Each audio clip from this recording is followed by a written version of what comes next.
구약성경 사사기 12장입니다. 구약 페이지로 383페이지 사사기 12장 1절에서 7절까지의 말씀입니다. 에브라임 사람들이 모여 북으로 가서 입다에게 이르되 네가 암몬 자손과 싸우러 건너갈 때에 어찌하여 우리를 불러 너와 함께 가게 하지 아니하였느냐? 우리가 반드시 불로 너와 내 집을 사르리라. 입다가 그들에게 이르되 나와 나의 백성이 암몬 자손과 크게 다툴 때에 내가 너희를 부르되 너희가 나를 그들의 손에서 구원하지 아니한 고로 내가 너희의 구원치 아니하는 것을 보고 내 생명을 돌아보지 아니하고 건너가서 암몬 자손을 쳤더니 여호와께서 그들을 내 손에 붙이셨거늘 너희가 어찌하여 오늘날 내게 올라와서 나로 더불어 싸우고자 하느냐 하고 입다가 길르앗 사람을 다 모으고 에브라임과 싸웠더니 길르앗 사람들이 에브라임을 쳐서 파하였으니 이는 에브라임의 말이 너희 길르앗 사람은 본래 에브라임에서 도망한 자로서 에브라임과 므낫세 중에 있다 하였음이라. 길르앗 사람이 에브라임 사람 앞서 요단 나루턱을 잡아 지키고 에브라임 사람의 도망하는 자가 말하기를 청컨대 나로 건너가게 하라 하면 그에게 묻기를 내가 에브라임 사람이냐 하여 그가 만일 아니라 하면 그에게 이르기를 십볼렛이라 하라 하여 에브라임 사람이 능히 구음을 바로 하지 못하고 십볼렛이라 하면 길르앗 사람이 곧 그를 잡아서 요단 나루턱에서 죽였더라. 그때에 에브라임 사람의 죽은 자가 42,000명이었더라. 입다가 이스라엘 사사가 된 지 6년이라. 길르앗 사람 입다가 죽음에 길르앗 한 성읍에 장사되었더라. 기도하시겠습니다.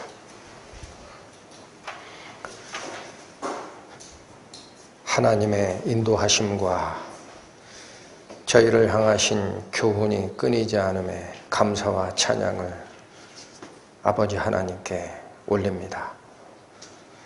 저희는 오늘 성령이 하나 되게 하신 것을 힘써 지키라 하셨던 그 가르침을 입다의 사례를 통하여 깊게 상고하고자 합니다.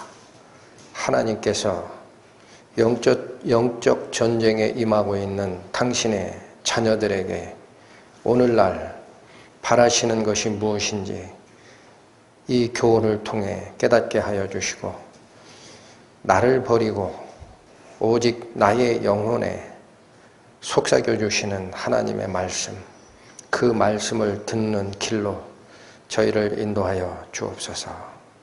예수님의 이름으로 기도 올렸습니다. 아멘. 지난주에 이어서 입다의 사례를 다시 한번 살펴보자 합니다. 지난주에 저희가 살폈던 입다에 관련된 그 11장의 내용은 요약하라 하면 이 얘기입니다. 하나님의 약속에 굳게 섰던 입다에게 하나님의 지지선언이 나타났습니다. 그것이 어떻게 나타났습니까? 성령이 임했습니다.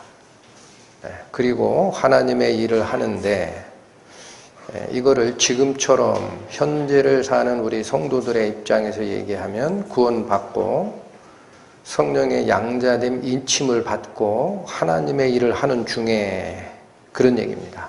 그런 중에라도 입다가 가지고 있었던 세상적인 성공 또 자기 실현 욕구가 혼합이 됐을 때 그 혼합된 신앙의 모습이 드러났던 것이 11장이라고 말씀을 드렸습니다.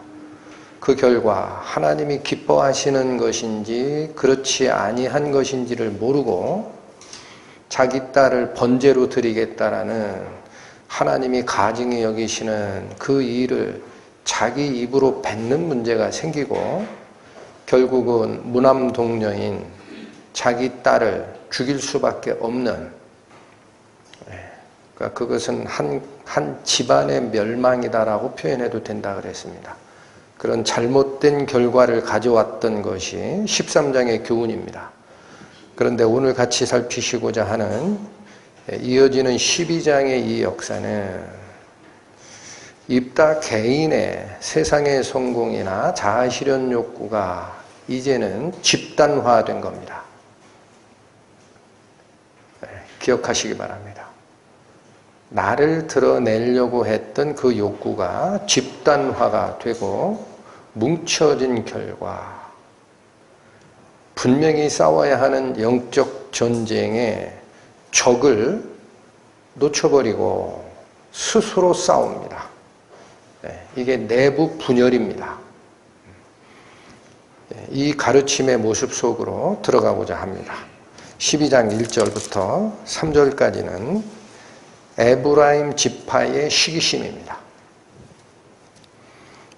에브라임 사람들이 모여 북으로 가서 입다에게 이르되 네가 암몬 자손과 싸우러 건너갈 때에 어찌하여 우리를 불러 너와 함께 가게 하지 아니하였느냐.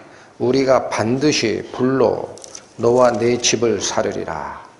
입다가 그들에게 이르되 나와 나의 백성이 암몬 자손과 크게 다툴 때에 내가 너희를 부르되 너희가 나를 그들의 손에서 구원하지 아니한 고로 내가 너희의 구원치 아니하는 것을 보고 내 생명을 돌아보지 아니하고 건너가서 암몬 자손을 쳤더니 여호와께서 그들을 내 손에 붙이셨거늘 너희가 어찌하여 오늘날 내게 올라와서 나로 더불어 싸우고자 하느냐. 여러분, 에브라임 지파와 입다가 속해 있는 므낫세 지파입니다. 크게는 므낫세 지파이고 작게는 길르앗 가문입니다. 길르앗 가문. 그 가문 간에 동족 상잔의 전쟁이 일어나게 되는 그 내용이 1절에서 3절까지 기록이 되어 있는데 시발점은 어디서 출발했습니까? 에브라임이 시비를 걸어온 겁니다. 에브라임이 트집을 잡았어요. 1절 에브라임 사람이 모여 북으로 가서 입다에게 이르되 네가 암몬 자손과 싸우러 건너갈 때에 어찌하여 우리를 불러 너와 함께 가게 하지 아니하였느냐. 이 말이 무슨 뜻입니까? 입다가 암몬 자손과의 전쟁을 할 때에 에브라임 사람을 불러서 같이 전쟁에 임했어야 되는데 너 혼자 갔다라고 주장한 겁니다. 우리 안 부르고 너 혼자 갔다. 그게 무슨 뜻이에요? 이겼으면 됐지? 전쟁에 이긴 승전에 대한 영광이 에브라임 지파에게는 돌아갈 기회조차 주지 않았다라는 얘기입니다. 네가 혼자 독차지한가 아니냐. 이게 여러분 여기 입다의 사례에서만 드러난 게 아닙니다. 이건 고질병입니다. 에브라임 지파가 가지고 있는 고질병이에요. 똑같은 사례가 기드온 시대에 있었습니다. 8장으로 갑니다. 8장. 사사기 8장 1절에서 3절 보십니다. 에브라임 사람들이 기드온에게 이르되 네가 미디안과 싸우러 갈 때에 우리를 부르지 아니하였으니 우리를 이같이 대접함은 어찌미뇨 하고 크게 다투는지라. 기드온이 그들에게 이르되 나의 이제 행한 이 일이 너희의 행한 것에 비교되겠느냐. 에브라임의 끝물 포도가 아비에셀의 만물 포도보다 낫지 아니하냐. 하나님이 미디안 방백 오렙과 스앱을 너희 손에 붙이셨으니 나의 한 일이 어찌 능히 너희의 한 것에 비교되겠느냐. 기드온이 이 말을 하매 그들의 노가 풀리니라. 여러분, 기드온은 어느 지파 사람입니까? 기드온도 므낫세 지파입니다. 자, 이게 여러분 성경 역사하면 좀 어렵지만 여기 요단강이 있습니다. 요단강이 있으면은 원래 하나님이 이스라엘 백성에게 주고자 했던 약속의 땅은 요단강 서편이에요. 가나안 지방인데 모세의 인도에 따라 이쪽에서 요단으로 넘어오기 위해 여기 거할 때에 밑에 있는 아모리 왕 헤스본 왕 시혼이라는 자와 위쪽에 있는 바산 왕 옥을 모세의 인도에서 한 번에 쓸어버립니다.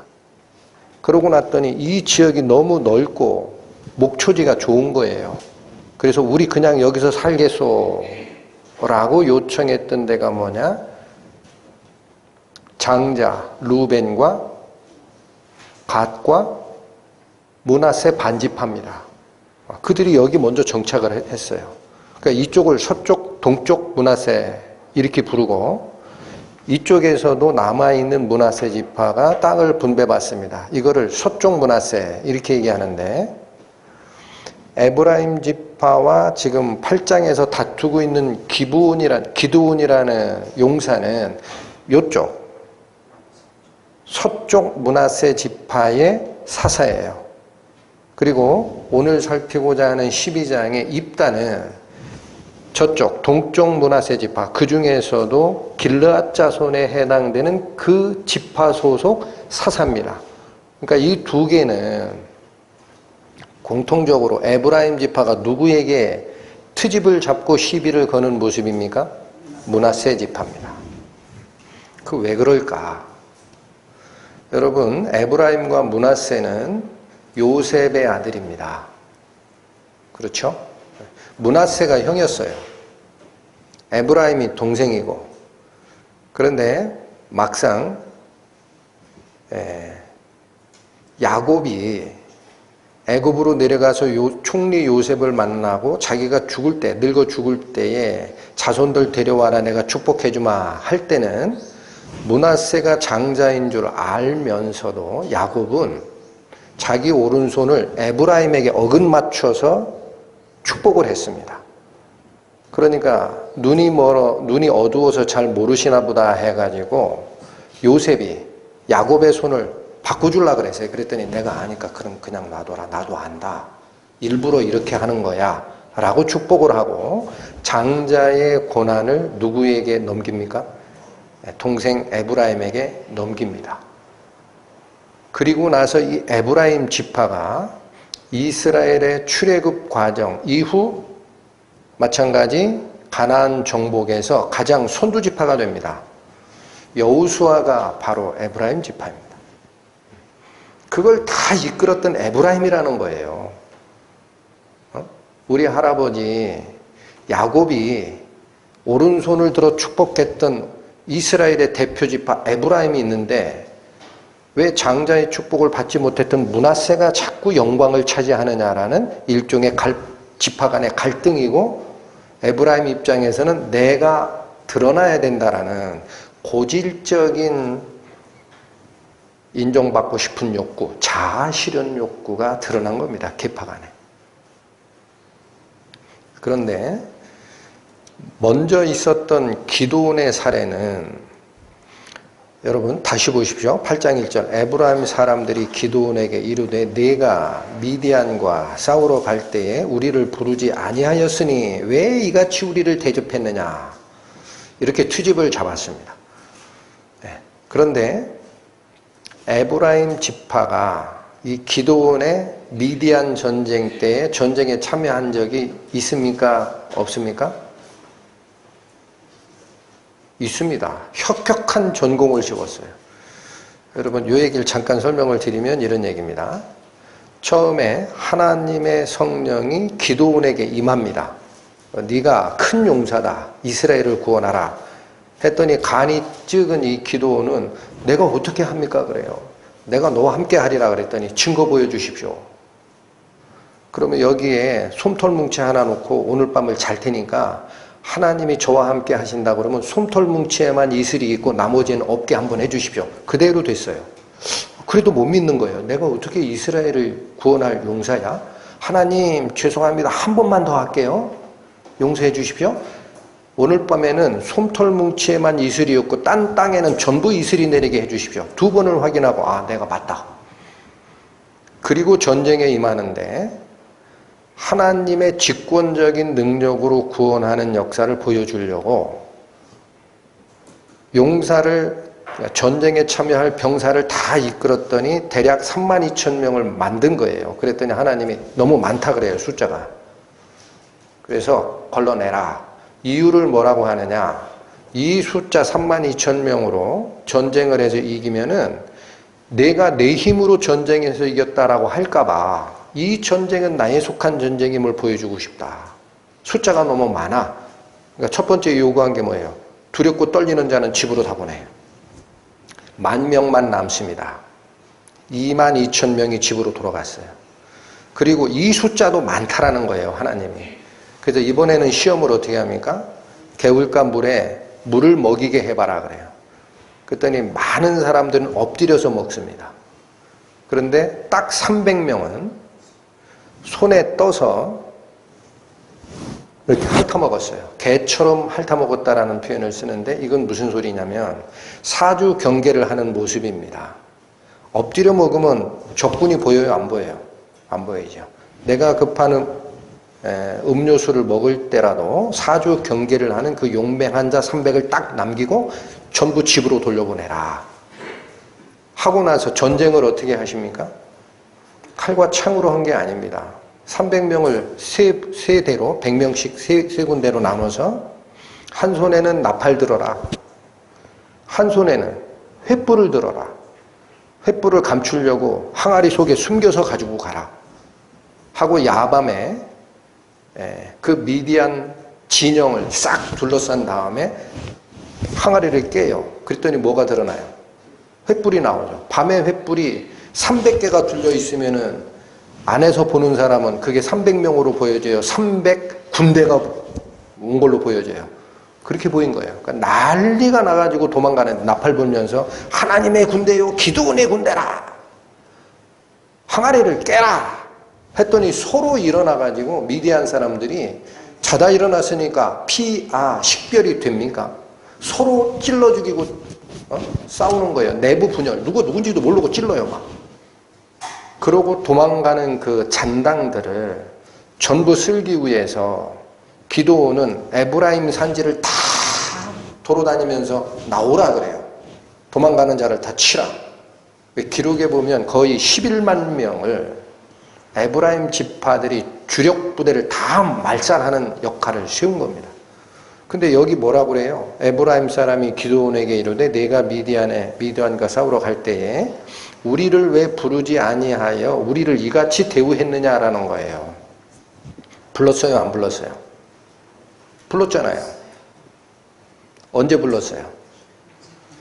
300인의 용사가 하나님의 능력으로 적진을 혼란케 하고 스스로 싸우다가 도망갈 때에 에브라임 산지의 모든 파발병을 보내가지고 전부 내려와서 다 죽여라 보냈잖아요. 그런데 이 시비를 거는 이유는 뭘까요? 그 11만 명 죽인 게 중요한 게 아니에요. 전쟁이 끝나고 가만히 봤더니 기드온이라는 거야. 저 용사 기드온이라는 거야. 창을 하나도 안 쓰고 전체 합치면 한 13만 5천 명가 돼요. 그 진영을 그냥 회파한 기드온이다라는 거예요. 그러니까 누가 영광을 가져간 거예요? 기드온에게 돌리는 거예요. 그러니까 처음부터 나를 불렀어야지. 너만 영광 취하니 이렇게 시비를 건 겁니다. 그런데 여러분 생각하십시오. 기드온이 영광을 취하기 위해 300명의 특공대를 파견한 겁니까? 기드온은 32,000명 데리고 갔어요. 원래 간이 작은 자예요. 하나님의 약속을 2번이나 확인하는 전쟁 용사가 아니에요. 그런데 하나님은 뭐예요? 당신의 능력을 보이려고 32,000 많다. 두렵고 떠는 자 전부 집으로 보내. 했더니 10,000명 남고 아직도 많다. 물 먹여봐라. 어떻게 먹나 보자. 300명 딱 남기고 나머지는 집으로 다 돌려보내. 누가 하신 거예요? 왜 그렇게 하셨다고요?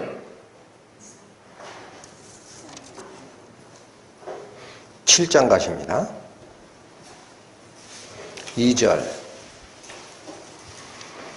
여호와께서 기드온에게 이르시되 너를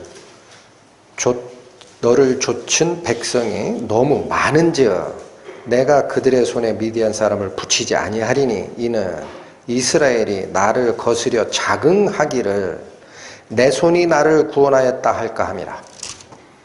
하나님의 지시하심입니다. 이 전쟁은 어떤 용사, 어떤 사람의 영광이 드러나는 전쟁이 아니라는 거예요. 하나님의 영광으로 이긴 전쟁임을 드러내기 위해 하나님은 지시를 쭉 하고 300명만 딱 남겼던 겁니다. 그런데 8장에 넘어와서 에브라임 지파가 기드온에게 트집 잡는 건 뭐냐? 네가 영광 취했다라는 거죠. 내용 파악이 되셨습니까? 그러나 이거는 기드온이 영광을 취하려고 했던 것이 아니고 누구의 뜻이었다? 하나님의 뜻이었다. 누구 영광만 드러나야 되니까 하나님의 영광만 드러나야 되기 때문에. 그런데 에브라임 지파는 와서 트집을 잡은 거예요. 자, 이때 기드온은 나의 영광을 드러내려고 했으면 전공 다툼을 해야 됩니다. 내가 더 잘했어. 너는 나중에 뒤치다거리만 한 거야. 이런 싸움이 일어나야 되는데 싹 가라앉습니다. 왜 그랬을까요?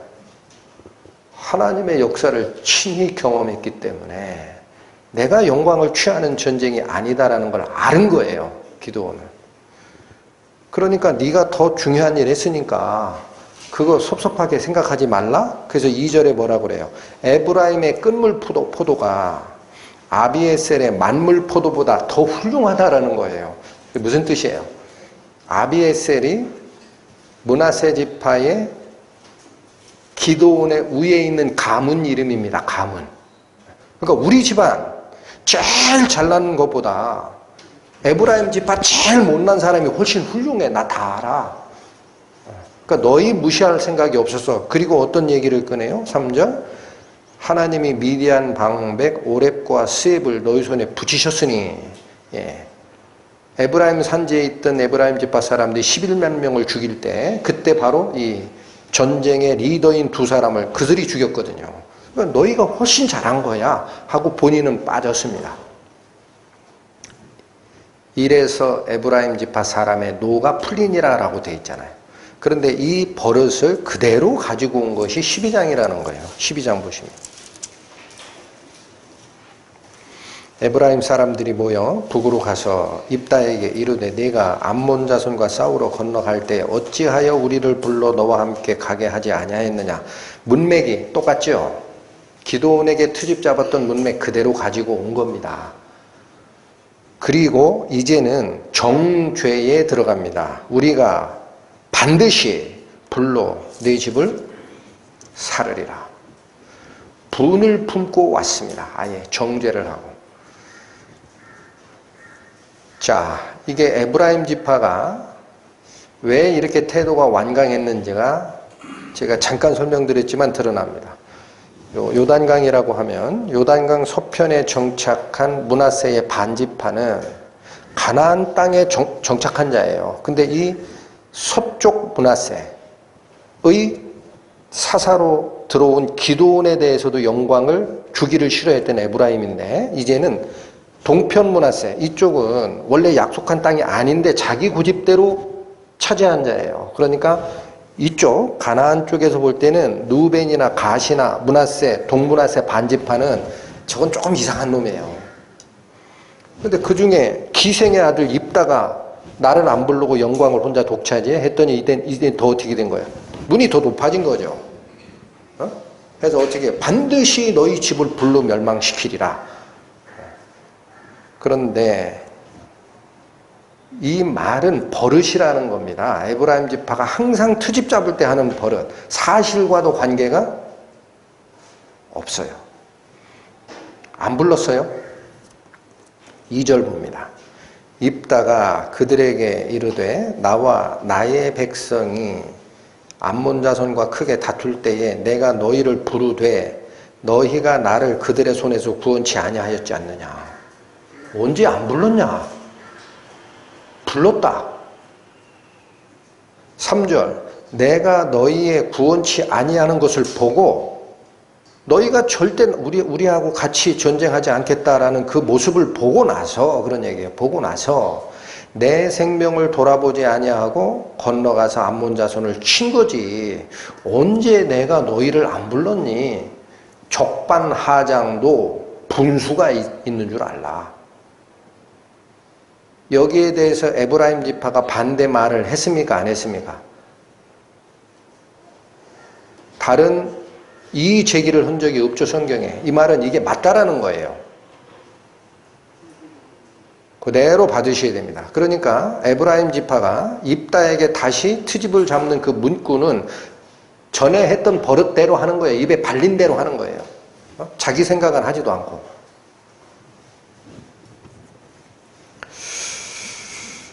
자, 그래서 이게 왜 이렇게 그 당시로 얘기하면은 므낫세 반지파와 에브라임 지파 간의 갈등의 요소가 왜 분명히 사실이 있는데도 불구하고 엉뚱한 사실을 가지고 남을 정죄하고 판단해 들어가는 문제가 있느냐라는 겁니다.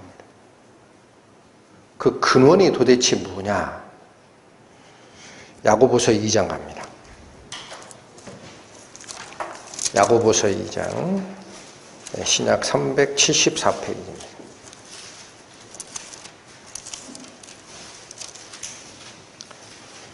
14절에서 15절.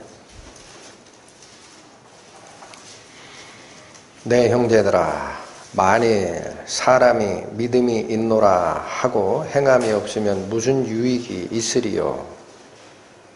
제가 2장이라고 말씀드렸나요? 잘못 말씀을 드렸어요. 3장입니다. 3장 14절입니다. 너희 중에 지혜와 총명이 있는 자가 누구뇨? 그는 선행으로 말미암아 지혜의 온유함으로 그 행함을 보일지니라.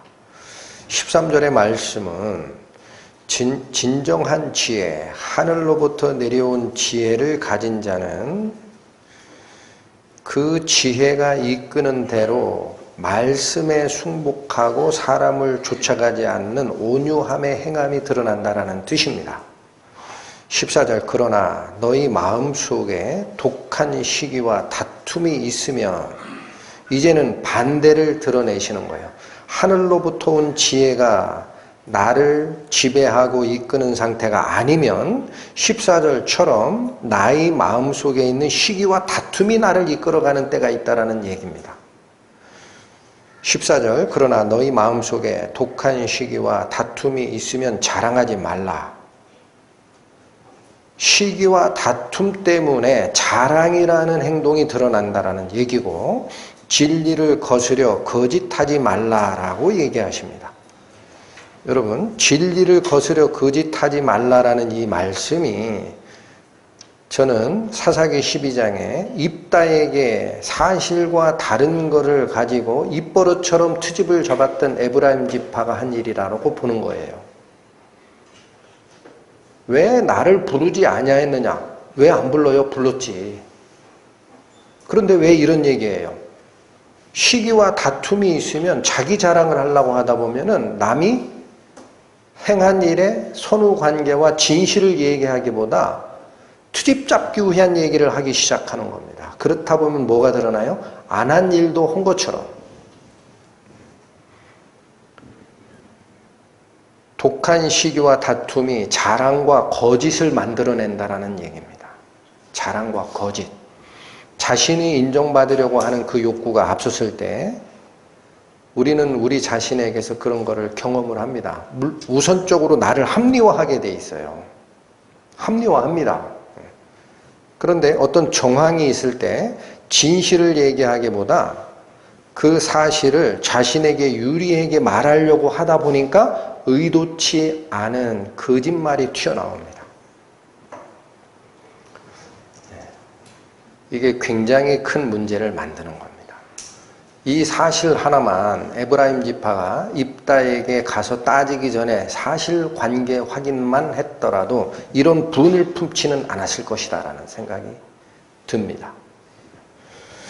자, 다시 본문으로 갑니다. 이해할 수 없는 것을 왜곡시켜가지고 시비를 걸고 오는 모습이 에브라임의 모습이었습니다. 3절,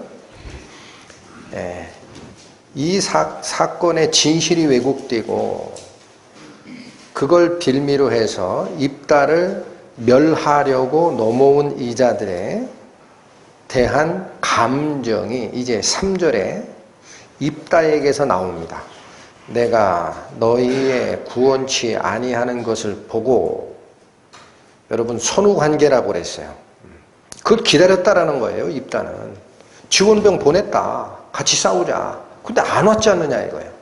그거 보고 이제는 나밖에 없다라는 거예요. 그래서 내 생명을 돌아보지 아니하고 건너가서 암몬 자손을 쳤습니다. 여호와께서 그들을 내 손에 붙이셔서 이겼다. 너희가 어찌하여 오늘날 내게 올라와서 나로 더불어 싸우고자 하느냐. 싸우는 근거 좀 얘기해봐라. 싸우는 근거가 있으면 설명 좀 해봐라 라는 거예요. 이게 전후관계라는 거예요. 3절에 우리는 성경 말씀에서 연결되는 연결고리를 찾을 수가 있습니다.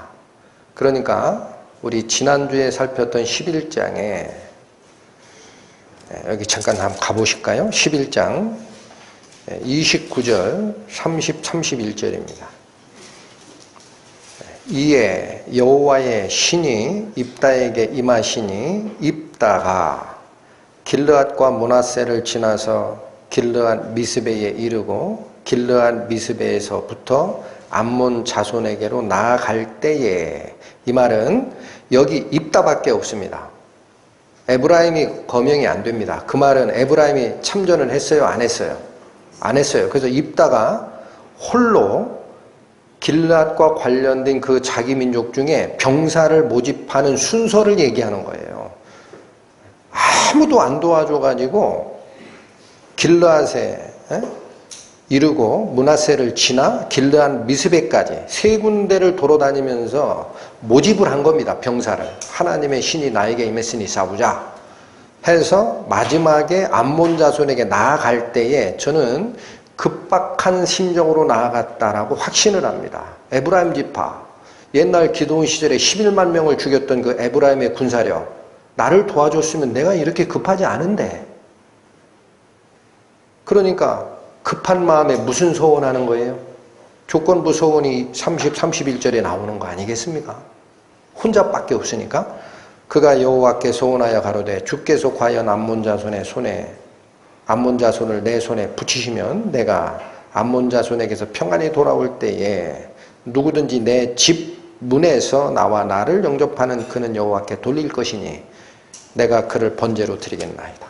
가장 소중한 것을 걸고 홀로 싸운다라는 개념으로 나간 겁니다. 물론 뒤에 하나님이 계신 것을 완전히 믿지 못한 불신앙이 있지만 그 얘기를 하는 거예요. 12장에 12장 3절 내가 너희의 구원치 아니하는 것을 보고 내 생명을 돌아보지 아니하고 건너가서 암몬 자손을 쳤더니 여호와께서 그들을 내 손에 붙이셨거늘 너희가 어찌하여 오늘날 내게 올라와 나로 더불어 싸우고자 하느냐. 이 말에 여러분 언어의 연결고리를 잠깐 생각을 해 보십시오. 왜 이겼다고 해요? 여호와께서 그들을 내 손에 붙이셔서 이겼다 그러죠. 근데 11장에 가보면은 이게 조건부 서원의 문장에 쓰인다는 사실도 기억해야 됩니다. 뭐라고 했어요? 여호와께서 암몬 자손을 내 손에 붙이시면 내가 평안히 돌아올 때에 내 집에서 맨 먼저 환영하러 나오는 그자를 하나님께 번제로 바치겠나이다 라는 서원이 연결되고 있습니다. 그러니까 이 급박한 상황으로 인해서 입다가 본인이 생각하기에 가장 중요한 것을 하나님께 걸고 했던 그 소원이 기억이 났을 겁니다. 그럼 뭐가 생각이 났겠습니까? 여러분이 입다라면 무슨 생각이 떠올랐겠어요? 내가 도와줬으면 내가 내 딸 번제로 서원 거는 일도 없었다라는 거예요. 그렇지 않겠어요? 이길 수 있는데 왜? 너희가 내 구원 소식을 듣고도 도와주지 않은 그걸 보고 내가 내 생명을 걸고 나가느라 나의 가장 귀중한 내 딸을 번제로 바치는 문제가 있었다. 에브라임 지파가 한 말을 잠깐 보십시오. 1절 에브라임 사람들이 모여 북으로 가 입다에게 이르되 네가 암몬 자손과 싸우러 건너갈 때 어찌하여 우리를 불러 너와 함께 가게 하지 아니하였느냐. 우리가 반드시 무엇으로 너와 내 집을 사르리라? 단어로 연결되는 메시지라는 거예요. 불로 사르리라? 그렇지 않아도 니들 때문에 우리 딸 불로 죽었다. 이제 와서 적반하장도 유분수지 도와주지 않을 때는 언제고 우리 집을 불로 사른다고? 아마도 입다의 마음속에서는 도와주지 않았던 그 원망뿐만 아니라 죄를 자기에게 오히려 뒤집어 씌우려는 이 에브라임 지파의 행태를 보고 더욱 분개했을 겁니다. 그러니까 하는 말이 다른 형제 자매의 아픈 곳을 찌르는 때가 있어요. 그게 문제가 생깁니다. 잘잘못을 떠나서. 그래서 입조심해야 돼요. 형제간에 자매간에 얘기할 때는. 이 사건이 이제는 어떻게 연결이 되느냐. 남아있는 입다 말고 남아있는 길르앗 자손의 분노와 결합이 됩니다. 그게 4절입니다. 입다가 길르앗 사람을 다 모으고 일부만 모아요, 다 모아요. 네, 이건 한번 총력전 하자 이거예요. 그냥 눈 뜨고 보지 못하겠다 이거. 전부 나와라. 손에 칼 들고 창 들 수 있는 사람, 전쟁에 참여할 수 있는 자 전부 나와. 다 모으고 에브라임과 싸웠습니다.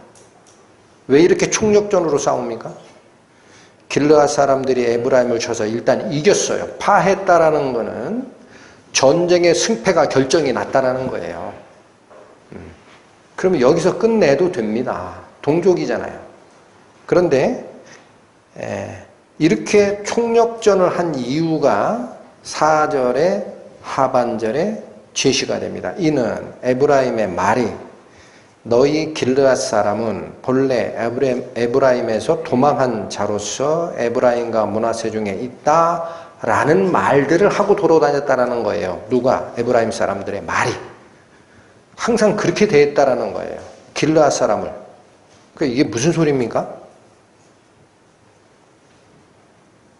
예? 에브라임의 말이 너희 길르앗 사람은 본래 에브라임에서 도망한 자로서 에브라임과 므낫세 중에 있다. 이게 무슨 말이에요?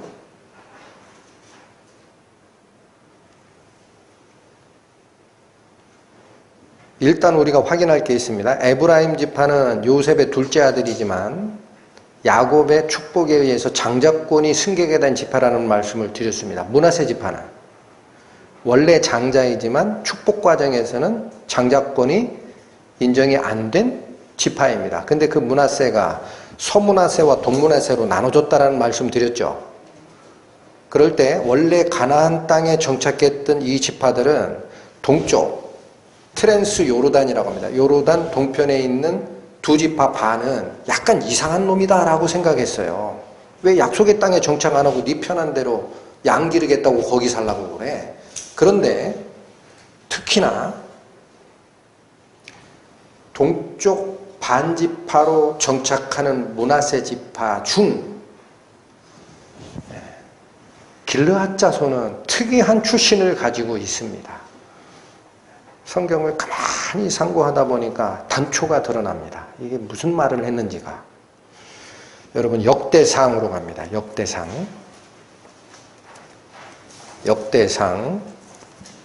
7장 구약 621페이지입니다. 역대상 7장 14절 보시죠. 므낫세의 아들들, 그 처의 소생은 아스리엘이요, 그 처 아람 여인의 소생은 길르앗의 아비 마길이니. 여러분, 어떤 정보가 여기 나옵니까? 므낫세의 후손들 중에 처의 소생이 아스리엘이라는 정보가 나옵니다. 이건 몰라도 됩니다. 그러나 그 뒤에 그 처 아람 여인의 소생이 누구라 그래요? 길르앗의 아비 마길이다 그러죠. 그러니까 여러분, 길르앗 족속의 아버지가 마길이라는 사람인데, 이 마길이 무슨 출신이란 얘기예요? 서출이라는 거예요. 한마디로 서출. 본초 소생이 아니라 누구 출신? 첩자식이라는 거예요. 첩자식. 그 첩도 누구예요? 이스라엘 민족이에요? 아니에요? 이방 여인입니다. 아람 여인. 여러분, 단초가 여기입니다. 그러니까 에브라임 사람들이 지금 하는 이 말은 무슨 얘기냐면요, 야 므낫세, 그 중에서도 동쪽에 정착한다는 므낫세, 그 조금 이상한 애들인데, 그 중에 길르앗이라는 자는 그 애비 마길이라는 자가 이방 여인, 첩을 이방 여인 둬가지고 거기서 난 첩자식들이라는 거예요. 그러니까 그거는 본처 소생인 우리랑은 태생이 다르다라는 얘기를 한 겁니다. 에브라임 지파가. 그러니까 에브라임과 므낫세 중에 있다라는 건 뭐냐면은, 네가 므낫세 지파인지는 모르겠는데 정통 지파도 아니야, 그런 얘기예요. 너희는 므낫세 정통 지파도 아니야. 이게 여러분, 지난주에 상고했지만 입다가 가지고 있는 태생적인 자기 약점과 똑같은 상황을 얘기한 겁니다. 11장 1절, 길르앗 사람 큰 용사 입다는 기생이 길르앗에게 낳은 아들이었고, 길르앗의 아내도 아들들을 낳았더라. 아내의 아들들이 자라매 입다를 쫓아내며 그에게 이르되, 너는 다른 여인의 자식이니 우리 아버지 집 기업을 잊지 못하리라 한치라. 이에 입다가 그 형제를 피하여 돕당에 거하매 잡류가 그에게로 모여와 그와 함께 출입하였더라. 입다가 가지는 출생적인 약점, 기생아들이라. 그래서 본처 자식들이 내쫓았죠. 그래서 어디로 갔다라고 돼 있어요? 3절, 입다가 형제를 피하여 돕당으로 가서 잡류와 같이 살게 됐다. 여러분, 여기 11장 3절에 형제를 피하여 갔다라는 이 말이 공동번역에는 도망하여 글로 갔다라는 거예요. 도망갔다, 그런 거예요. 피하다라는 게 도망간 거지. 그런데 오늘 살피고자 하는 12장에 에브라임 지파 사람들이 하는 말이 4절에 12장 4절에 후반 잘 읽어보십시오. 이는 에브라임의 말이, 너희 길르앗 사람은 본래 에브라임에서 도망한 자로서 에브라임과 므낫세 중에 있다 하더라. 도망자 신세라는 거예요. 쫓겨난 신세라는 거예요. 입다가 가지고 있던 뭐예요? 본처 자식이 아니니 너는 나가라 해서 피하여 돕당에 거한 그 신세라는 거예요. 왜 그래요? 길르앗의 아버지 마길이 첩자식이니까. 그것도 이방 여인이 난 첩자식이니까. 기생이나 뭐가 달라요? 이스라엘 사람들의 민족 자부심으로 보면은 첩을 얻어도 이스라엘 사람 여인을 얻은 게 아니에요. 마길은 누구 자식이에요? 엉뚱하게 이쪽 살자니까 저쪽에 살다가 거기 있는 아람 여인 첩으로 둬가지고 난 게 마길이고, 그 밑에 자손이 크게 퍼진 게 길르앗 민족이라는 거예요. 그러니까 너희는 너 입다하고 똑같은 놈이야 라는 지적을 한 겁니다. 이게 평소에 비난하고 에브라임이 우세하고 너희 길르앗은 첩자식이야 라는 소리를 해댄 겁니다. 그러니까 어때요? 입다가 가지고 있는 자기의 서러움이, 오늘 당하고 있는 이 서러움이 어떻게 연결이 됩니까? 입다가 모든 길르앗 사람을 다 모을 때 너희 에브라임 사람한테 이 소리 듣고 자랐잖아. 기생자식이라고, 도망자라고. 가만히 있을 거야? 어떻게 됐겠을까요? 결합이 됩니다. 입다 개인의 서러움이 첩자식 길르앗 자손이 품었던 서러움과 결합이 됩니다. 이러면서 어떤 일이 일어나요? 총력을 다해서 죽이자라는 거예요. 에브라임이 이 판에 아예 멸족시키자. 싹 쓸자. 내 서러움을 씻자. 저 그냥 놔둬서는 안 되겠다.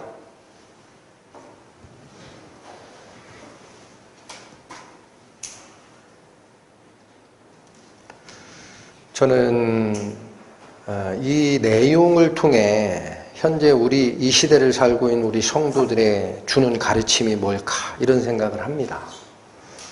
뒤에 에브라임 사람들을 멸족시키는 그 나머지 과정을 또 살피기는 할 건데 내 생각과 말이 통하고 처지가 같다고 해서 분파를 안 만들었으면 좋겠어요. 교회 안에는 그런 게 있을 수 없습니다. 지식이 많고 구변이 능했던 고린도 교회가 한 짓이 그겁니다. 나는 시몬파다. 나는 바울파다. 나는 아볼로파다. 나는 그리스도파다. 그 문제가 되는 거예요. 나와 처지와 출신이 비슷하고 생각이 비슷하다고 똘똘 뭉치는 문제는 경계하라라는 얘기입니다. 그것이 뭐를 만들어요? 결국은 갈등을 만들고 싸워야 되는 적이, 영적 전쟁의 적이 사탄, 악한 영인데 누구랑 싸우게 돼요? 성도끼리 싸우게 돼요.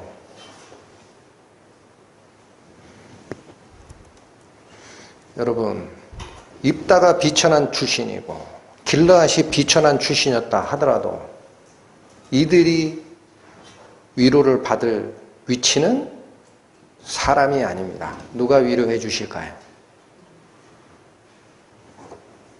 고린도 후서 갑니다. 신약 293페이지 고린도 후서 7장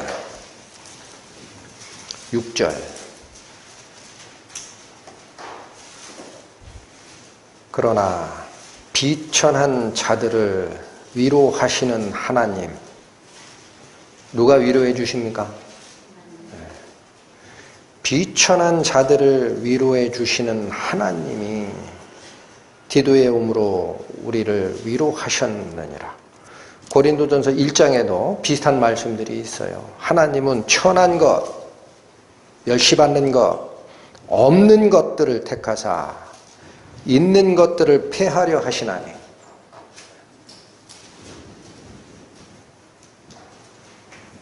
내가 지금까지 살아온 배경이나 생각이나 혹은 취미가 같다고 모이지 말라는 말씀이 아닙니다. 그게 집단화가 될 때는 문제를 유발하게 돼 있다는 거예요. 오늘 본문으로 다시 가보십니다.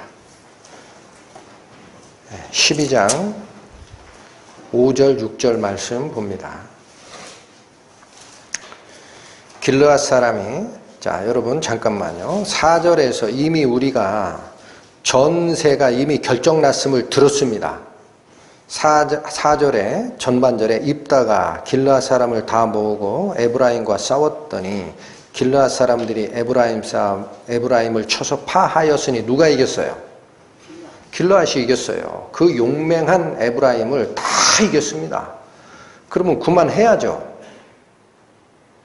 그런데 하반전에 나오는 평소 에브라임 사람들이 했던 말, 너희 길르앗 사람은 본래 에브라임에서 도망한 자로서 에브라임과 므낫세 중에 섞여 사는 처출이다 이게요. 서출, 천한 인간들이다.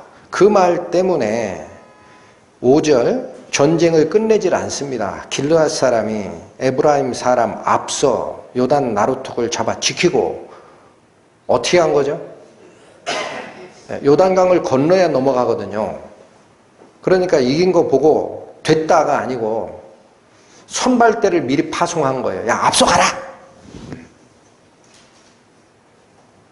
지켜라! 어디 지켜요? 나루터.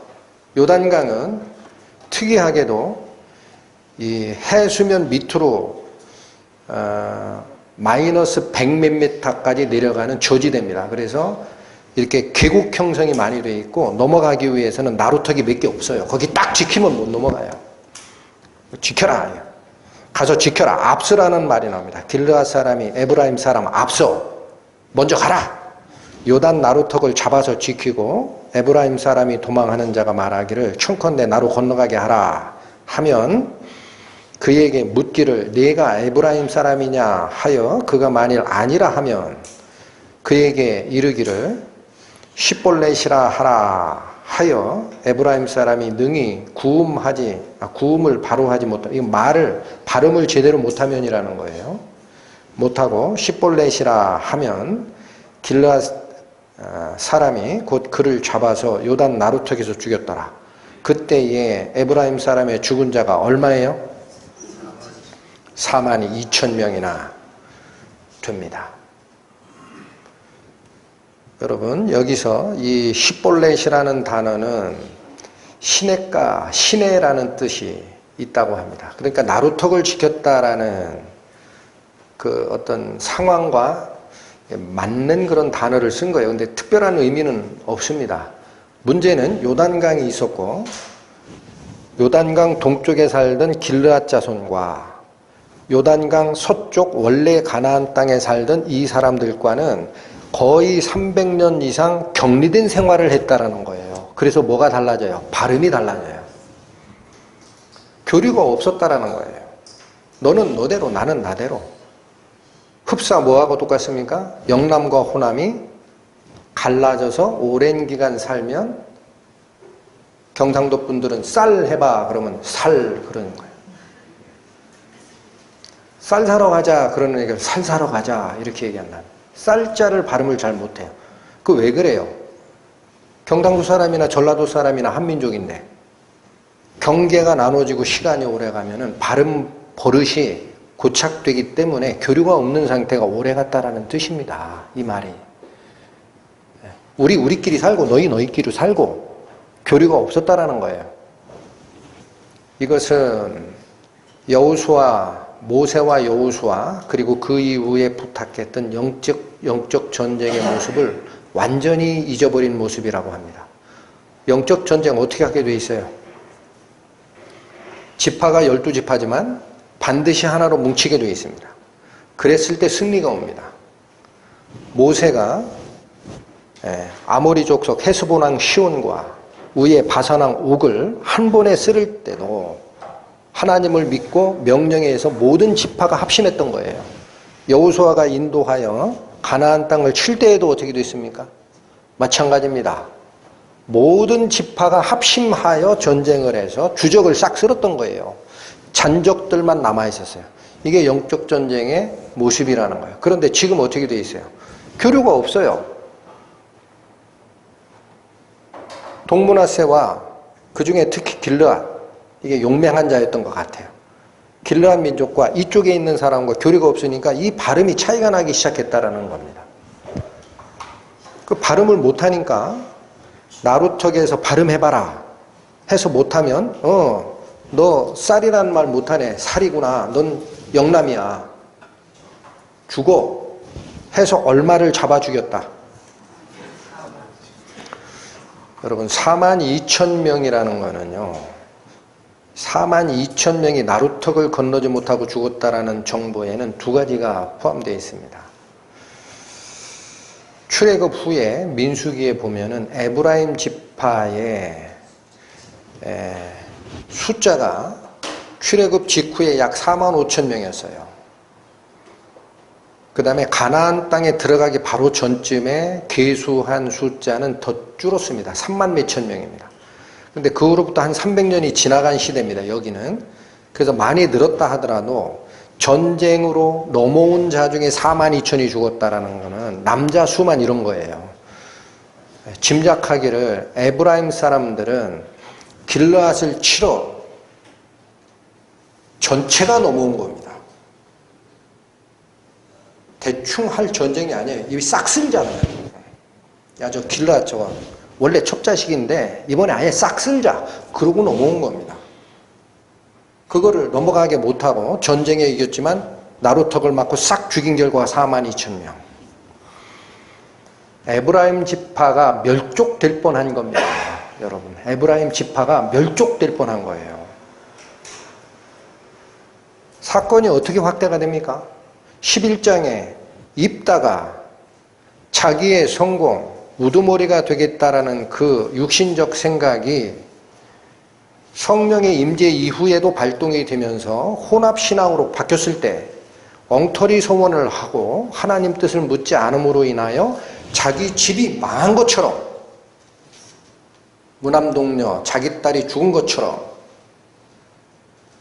나를 드러내고자 했던 에브라임 지파의 자긍심이 상대 지파를 비난하고 정죄하고 전력을 다해서 치러간 결과 이들도 용서를 못하고 내가 당했던 서러움이 입다의 서러움이구나 의기투합이 될 때 한 가족의 멸문지화가 아니라 한 지파가 멸족이 되는 그 사건이 기록된 겁니다. 입다의 사례가 그겁니다.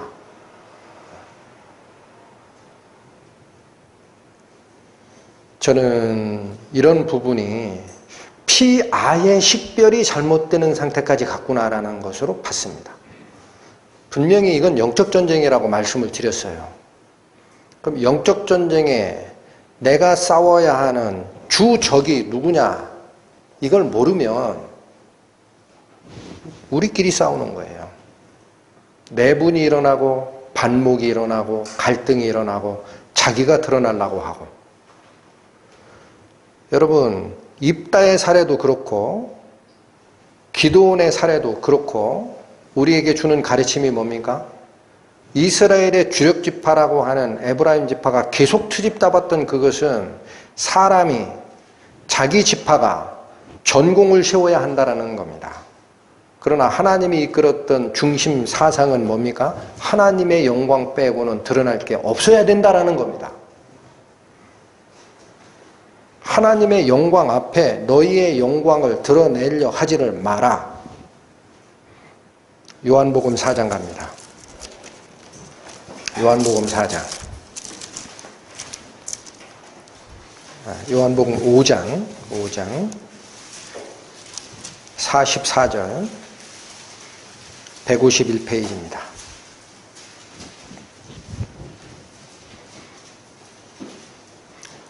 요한복음 5장 44절. 너희가 서로 영광을 취하고 유일하신 하나님께로부터 오는 영광을 구하지 아니하니 어찌 나를 믿을 수 있느냐. 우리는 믿음의 성도들이라고 얘기를 합니다. 믿음의 여정을 걷고 있다라고 얘기를 합니다. 그러나 바로 이 믿음의 여정에서 성도가 하나님의 영광을 구하지를 않고 자기의 영광을 구하거나 자기와 뜻이 맞는 자와 파벌을 만들거나 한 단계 더 나아가 그 소그룹 집단에 속하지 아니한 다른 사람을 비난하거나 하는 일이 시작이 되면 신앙생활 끝났다라는 거예요. 그만해라. 여기 믿을 수 있다 그래요? 믿을 수 없다 그래요? 너희가 서로 영광을 취하고 유일하신 하나님께로부터 오는 영광은 구하지 아니하니 어찌 나를 믿겠느냐. 네가 어떻게 신앙생활을 한다고 할 수 있니?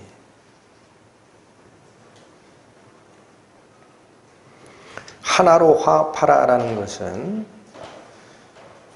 성경이 얘기하는 땅에서 하나님의 일을 하고 있는 우리 성도들에게 주신 지상명령입니다. 해도 그만, 안 해도 그만, 그런 명령이 아닙니다. 에베소서 갑니다. 에베소서 4장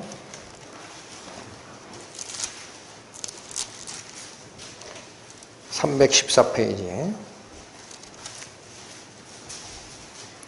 2절에서 4절까지 말씀입니다.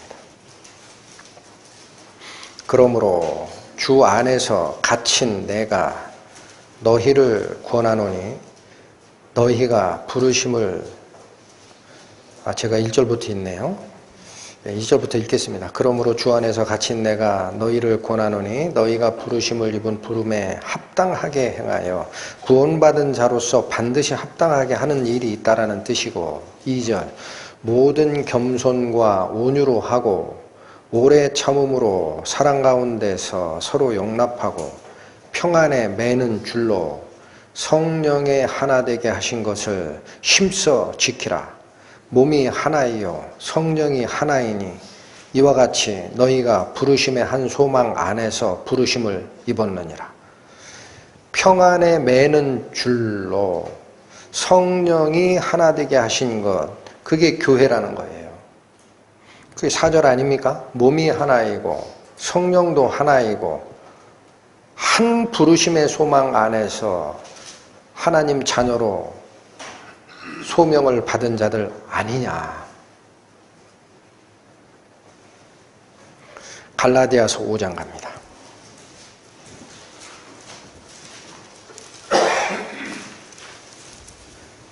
갈라디아서 5장. 이런 말씀들이 어떻게 하면 우리 작은 무리 안에서 실제 실천할 수 있느냐라는 것이 제가 요즘에 가지고 있는 고민입니다. 아침마다 기도하고 바라고 하나님의 뜻이 무엇일까 이걸 상고하다 보면은 하나됨이라는 게 지상 명제인데 어떻게 하면 하나가 될까? 우리가 뭘 놓치고 있는 것은 없느냐 이 생각을 많이 하는데, 얼마 전에 저희 성경 공부를 끝냈던 갈라디아서지만 다시 봅니다. 5장 24절에서 26절 보시죠. 24절에서 26절. 그리스도 예수의 사람들은 육체와 함께 그 정과 욕심을 십자가에 못 박았느니라.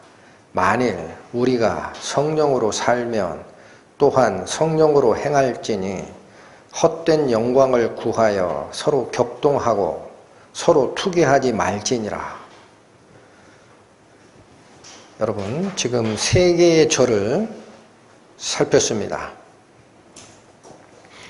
앞에서 에베소서 4장 2절 4절에서 분명히 우리에게 하나 되라라는 명령으로 주신 말씀 중에 평안에 매는 줄로 어떤 분이 하나 되게 하신 것을 힘써 지키라. 네, 그렇습니다. 성령이 하나 되게 하시는 겁니다. 성령이 하나 되게 하는 것을 대충이 아니라 있는 힘을 다하여 지켜나가는 것이 성도 간의 화합이고 성령께서 바라시는 것이고, 그때라야 우리는 한 소망 안에서 한 길을 가게 된다는 말씀을 받습니다. 그런데 지금 살피는 갈라디아서 5장 24, 26절에도 핵심적인 내용이 25절이에요. 25절. 만일 우리가 성령으로 살면 또한 성령으로 행할지니. 여러분, 우리 성경에는 성령으로 살면이라고 현재형으로 번역을 했는데, 원문도 그렇고 다른 번역본은 이걸 과거형으로 번역을 해놨습니다. 문맥이 제가 보기에 그게 더 맞습니다. 만일 때문에 그렇습니다. 만일. 조건문이라는 거예요. 만약 우리가 성령으로 살아났다면 그런 얘기예요. 정말 구원을 받았다면, 정말 하나님의 자녀가 됐다면 또한 성령으로 행하는 일이 있게 된다는 겁니다. 이 성령의 음성으로 우리의 잘못을 교정하고 바로잡기만 한다면, 그럴 수만 있다면 성도 간의 하나됨, 화합은 자연스럽게 이루어집니다. 어떻게 성령의 음성으로 살게 될까요? 25절에 앞뒤가 반대 상황을 제시하고 있는 거예요. 반대 상황, 즉 성령으로 살지 않았을 때 26절 헛된 영광을 구하여 서로 격동하고 서로 투기하는 일이 일어난다라는 얘기입니다. 성령으로 살지 않으면, 여기 헛된 영광을 구하여라는 이 말이 오늘 살펴드린 사사기 12장의 그 사례에서는 무엇을 얘기하는지 여러분 분명하죠? 하나님의 영광을 구하기 전에 사람의 영광을 먼저 구하고 내가 이스라엘의 지파의 주된 지파이기 때문에 전공은 나에게 돌아와야 된다라고 생각했던 바로 그런 것. 사람의 영광을 취하고 자기가 인정받아야 되겠다라고 하는 게 헛된 영광입니다. 진실한 영광은 하나님께서 영광 받으셔야 된다. 이게 진실한 영광입니다. 그래서 26절에 헛된 영광을 구하여라는 이 말씀을 공동번역 성경에서는 잘난 체 하지 말라라는 거예요. 나를 드러내려 하지 말라. 사람을 자랑하지 말라. 그건 헛된 거다라는 거예요. 그러면 그거를 제어하고 드러내지 않고 성령으로 살아가기 위해서는 단초가 무엇이냐? 24절입니다. 24절. 그리스도 예수의 사람들은 육체만 죽은 게 아닙니다. 뭐와 뭐를 십자가에 못 박은 상태다. 정과 욕심. 우리말에 정과 욕심이라고 번역을 했는데 앞에 정이 그게 육체적 욕심을 얘기하는 단어입니다. 우리 얘기하는 정 많다 할 때 그 정이 아니에요. 내가 가지고 있는 육체적 열정. 육체가 나를 끌고 가고자 하는 그 열정과 욕심이 있어요. 내가 드러나야 되겠다라는 그런 자기 실현 욕구 이런 것들이 있습니다. 이런 것들을 십자가에 못 박은 줄로 알아야 성령의 인도함을 받는다라는 겁니다. 우리 신앙생활은 계속적으로 성경을 통해서 받고 있는 것이 성화의 가르침이잖아요. 한마디로 얘기하면 우리 말씀사랑교회 제가 설교단상에 서서 5년 동안 얘기하는 핵심 중에 핵심이 그겁니다. 구원받았다고 끝난 게 아니다. 물론 구원도 점검을 잘 해야 한다. 그러나 그 이후에 그리스도를 닮아서 우리의 행동이 바뀌어가는 변화의 삶이 있다라는 메시지가 저희에게 새롭게 주어지는 메시지의 핵심입니다. 어떻게 성화가 될까요? 내가 바뀌어 나가는 과정이 있습니까? 성화라는 단어를 내가 바뀌는 것으로 이해하다 보면 내가 드러나는 거예요. 나는 단계가 2단계쯤 갔다. 나는 3단 됐다니까? 조금 늦구먼. 나는 6단 심사 통과했는데 그렇게 나오는 겁니다. 여기 뭐라고 되어 있습니까? 그리스도와 같이 십자가에 못 박힌 죄인은 뭐를 박았다? 내 육체가 나를 끌고 가고자 하는 육체적인 열정과 나를 드러내고자 하는 육체적인 욕구 자체가 죽어야 된다라는 거예요. 성화는 그런 겁니다. 나의 목소리가 죽어야 되는 겁니다. 그러면 뭐가 빛나요? 내 속에 있는 그리스도의 빛이 빛나는 거예요. 내가 빛이 되려 하지 마라 라는 거예요. 내가 빛이 되려 하지 마라. 그건 나를 드러내는 일이다. 성경에 우리를 끌고 가는 성화의 가르침은 뭐냐? 너를 덜어내라 라는 거예요. 내 마음에 담겨있는 너라는 자아를 덜어서 버려라. 그만큼 그리스도가 채워주리라. 그게 성화의 삶입니다.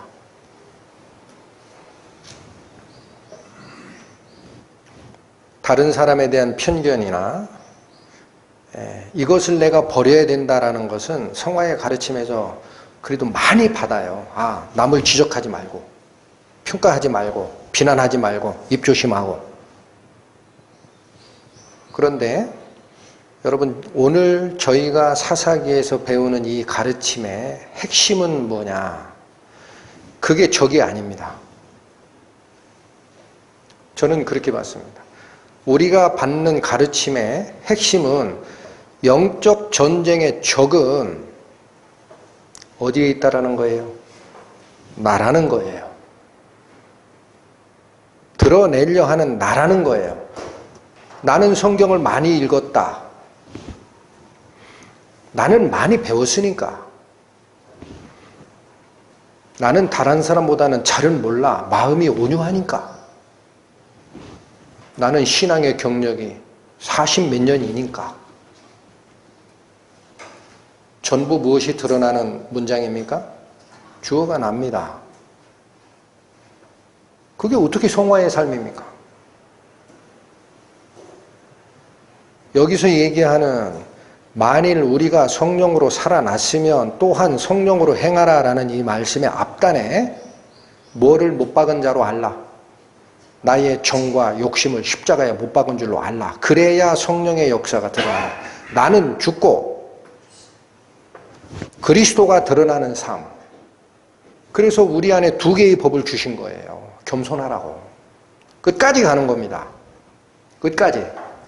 하나님께서 그리스도께서 당신의 능력으로 우리의 육체, 죽을 수밖에 없는 육체, 나를 그렇게 붙들고 있는 그 고질적인 나라는 그 자, 그걸 완전히 깨끗한 몸으로 부활시키는 그 순간까지 우리는 두 개를 같이 잡고 가는 거예요. 어느 쪽을 많이 더 잡고 가느냐라는 겁니다. 두 개의 음성이 동시에 들릴 때 말씀을 잡고 가느냐, 나를 잡고 가느냐. 고린도전서 10장 살피고 가겠습니다. 신약 275페이지입니다. 고린도전서 10장 11절에서 12절. 저희의 당한 이런 일이 거울이 되고 또한 말세를 만난 우리의 경계로 기록하였느니라. 여러분 11절이 오늘 가리키는 바는 뭡니까? 입다가 당한 사례가 말세를 살고 있는 우리 지금의 성도들에게 거울로 준 거라는 거예요. 그러시면서 12절 뭐라고 합니까? 그런 즉 손줄로 생각하는 자는 넘어질까 조심하라. 완전히 쓴 자 없다. 완전 성화 주장하지 마라. 나의 선한 능력으로 너를 붙들지 않았으면 사탄의 유혹에 의해서 너는 1초 후에도 넘어질 자다. 기억하라. 숙이는 뭐가 서? 주님이 너를 세워준 거야. 고린도전서 8장 2절 갑니다. 만일 누구든지 무엇을 아는 줄로 생각하면 아직 마땅히 알 것을 알지 못하는 것이라. 입다가 많이 알았습니다. 여러분. 그래서 히브리서 믿음장에서는 입다를 믿음의 용사라고 하는 거예요. 어떻게 알았어요? 암몬 자손과 싸울 때 하나님의 약속을 줄줄이 꿰고 있잖아요. 이 땅 너희에게 준 게 아니야. 하나님이 이끄신 거야. 얼마나 자세히 압니까? 에브라임 지파가 총력전을 하려고 42,000명을 데리고 요단강을 건너와서 입다와 길앗 사람 완전히 멸족시키겠다고 넘어왔을 때 입다가 얼마나 잘 알아요? 뭔 소리 하는 거야? 너희를 안 불렀다고. 너희에게 먼저 구원병 보냈는데 안 왔잖아. 그 내 급한 마음에 내 생명 걸고 이 전쟁한 건데 그래서 내 딸 번제까지 드리는 문제가 생긴 건데 이제 와서 우리 집을 불살리겠다고? 그러나 어느 음성은 못 들었습니까? 입다가. 성령의 음성을 간구한 적이 없어요. 희한하게도 입다의 사례에서 하나님의 직접 개입은 없습니다. 기도원처럼 명하지를 않아요. 그게 주는 교훈이 뭘까요? 하나님의 음성을 듣는데 입다는 실패했다는 얘기입니다. 하나님의 음성을 듣는데 실패했다. 왜 그럴까요? 안다고 생각하니까 못 듣는 거예요. 여러분 사사기에 기록된 사사들의 사례를 다 읽으십시오. 입다만큼 하나님의 약속과 구원의 역사를 정확하게 증거한 자가 없습니다. 사사 중에. 그렇게 지식이 능한 자입니다. 그러나 무슨 음성은 들은 흔적이 없다고요? 하나님의 직접적 음성을 들은 적이 없어요. 입다의 기록에는. 그게 오늘날 우리에게 가르치는 가르침이 있다라는 거예요. 내가 안다고 생각하는 거냐? 그러면 보세요. 만일 누구든지 무엇을 아는 줄로 생각하면 아직도 마땅히 알 것을 알지 못하는 거라. 전도서 5장 2절 말씀은 읽어드리겠습니다. 너는 하나님 앞에서 함부로 입을 열지 말며 급한 마음으로 말을 내지 말라. 하나님은 하늘에 계시고 너는 땅에 있음이니라. 오늘을 살고 있는 저희 성도들이 어찌하면 하나님의 복된 소식, 복음을 전할 수 있을까? 어찌하면 하나님께서 그렇게 화합하고 하나되라. 교회의 원리가 그거니라. 손과 발이 다르고 눈과 귀가 다르고 각각 능력이 다르고 처지가 다르고 꼬랑내는 저 밑에 들어가 있어야 되는 발이 신세가 비쳐난 것처럼 보이지만 머리를 중심으로 한 몸으로 연결된 지체니라.